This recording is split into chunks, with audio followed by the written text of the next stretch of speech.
Assalamualaikum warahmatullahi wabarakatuh. Halo guys, perkenalkan nama saya Rasya Aditya dari kelas 11 Pemasaran 2. Di sini saya akan membahas mengenai digital branding. Nah, untuk materi yang akan saya bahas yaitu yang pertama, pengertian dari branding, yang kedua, tujuan branding, tiga, fungsi branding, empat, manfaat dari branding, lima, unsur digital branding, dan yang terakhir adalah jenis-jenis digital branding.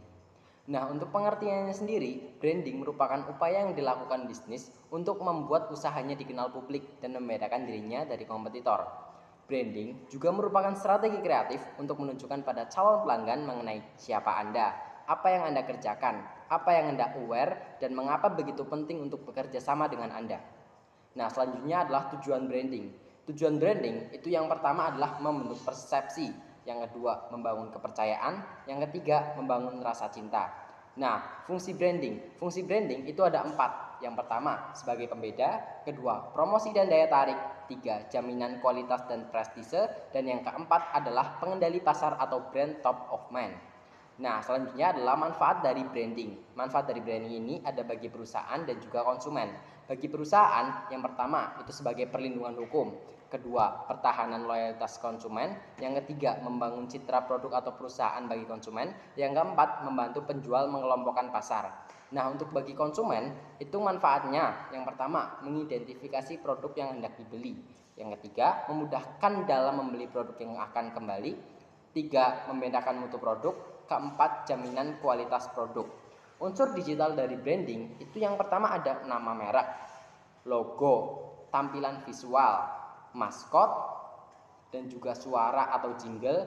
Dan yang terakhir itu adalah kata-kata atau tagline dan slogan.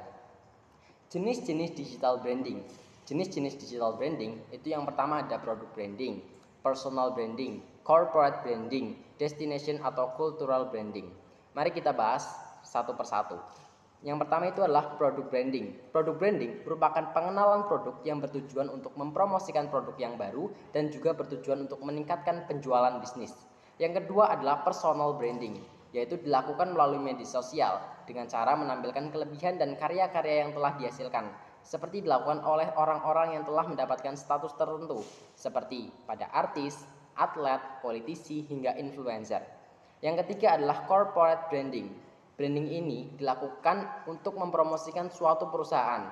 Yang dipromosikan yaitu mulai dari etos kerja, sejarah, hingga visi dan misi yang dimiliki oleh perusahaan. Yang terakhir adalah destination atau cultural branding. Branding semacam ini digunakan untuk mempromosikan suatu wilayah sebagai daerah tujuan wisata atau destinasi wisata. Terima kasih.